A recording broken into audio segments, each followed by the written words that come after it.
This episode is brought to you by SmartVestor. Connect with an investing pro near you at ramseysolutions.com/smartvestor. All right, Jordan's up next in Philadelphia, Pennsylvania. Jordan, how can we help today? So I'm 26. I have a house that's paid off. Me and my fiance have minimal to no debt. Probably the maximum we have. I have around $1,100. She has around like $1,400 to $1,500 in debt. I've started trading options about 5 years ago. Wasn't successful. Sort of sat down for the past 2 years, 3 years, researching, studying markets. You guys are king of investing, so I wanted to get your advice on it. I started about 4 or 5 weeks ago with $660, and my account is now sitting at $4,800 and $200.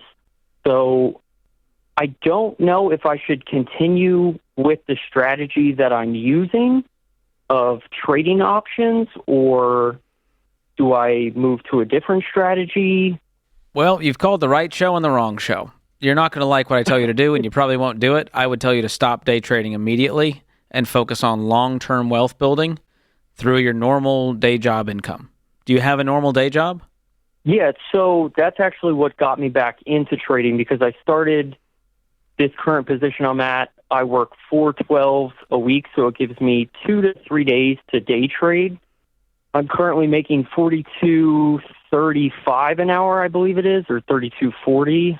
Okay, so you're making about $85,000 a year if you're doing that 40 hours a week. Correct. You said you're doing 48 hours a week, so it's probably a little more than that? Correct, yeah. Okay, and what makes you go, I need more? Clearly you're enjoying doing this, and you haven't been burned by it yet. Correct. Okay, let me tell you that... No, I have been burned the first 2 years. I want to say I've lost close to $4,000 to $5,000 within the first 2 years. Okay. So here's the stat, and you fell perfectly into it. 97% of day traders who persisted for more than 300 days lost money. And many people go borrow money to make trades, going into debt to leverage, right? And we've taken some gut-wrenching calls on the Ramsey Show from people who have lost $30,000, $150,000, even $300,000 by day trading. And it breaks my heart. And here's the problem. It's easy to feel like you're the exception when you're winning. Correct. And it's easy to go, well, it's always going to be, I'm good at this. It's just gambling at the end of the day. And if you do your research, it's just researched gambling, which still has a lot of risk. And I'm with Dave Ramsey on this. I just hate losing money. And so the easiest way to avoid that is to not gamble it. And so what I do is I invest into retirement plans. If I want to invest outside of that, I would invest into an index fund and a taxable brokerage account and call it a day. And so I would focus on... Yeah, because I don't... Here's the problem. You're spending hours and hours a week staring at these screens trying to time the market.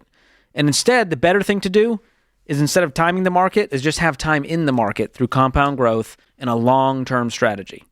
This is the tortoise beats the hare. You've heard that? I've heard that. I've also heard the whole gambling, it's short money gains. Don't get into it. You might win now, but you're going to lose it all later. Yeah, and I don't think it's worth the mental calories. I don't think it's worth the stress, the anxiety, the risk. Our plan is all about peace. You've heard it, financial peace. And so can I tell you how many times I've thought about my investments over the last 6 months? 0. I go, oh, market's down. All right, I'm going to go get a coffee. I just don't care because I'm investing for the long term. And if you're investing for a shorter term purchase, like real estate, just park it in an index fund, let it ride. That's what Dave does. And when he finds a good piece of property, he'll cash out enough to buy the property. But I would never encourage anyone to do single stocks or even a single crypto coin, and day trading falls squarely in that with even more. Because now it's a whole career you can make out of it, of saying I'm a day trader. And so... You know what I heard this morning? You're too smart to do this stuff. You know what I heard on the news this morning? Got to get your quick take on it. What's that? There is a crypto bar in New York City. Oh, I have heard about this. Have you heard this? Yeah. And I was thinking of you. I heard it. I was like, I wonder if George knows about this. So I guess... I'll tell you, it's the worst place to meet a woman because you won't find one in there. Yeah. And so if you just want to hang out with other crypto pros. Yeah, Stuart Varney was asking... This was on Fox Business. Stuart Varney was asking his female co-host who was talking about it. He's like, can you pay for your beer with crypto? And she's like, yeah. And she's like, you wouldn't know how to do it. So I guess Stuart is not jumped on the crypto train, but very interesting. Yeah. A crypto bar. I've got a dark curiosity. She said it's full of crypto enthusiasts. Oh, wow. So there you go. So my point is, next time you're in New York doing media, I think you should go do that for TikTok and Instagram. Just do a little drop-in. Just see if anyone starts filming me saying, I saw George at a crypto bar. Mm-hmm. Yeah. Yep. That could be fun. No, thank you. All right.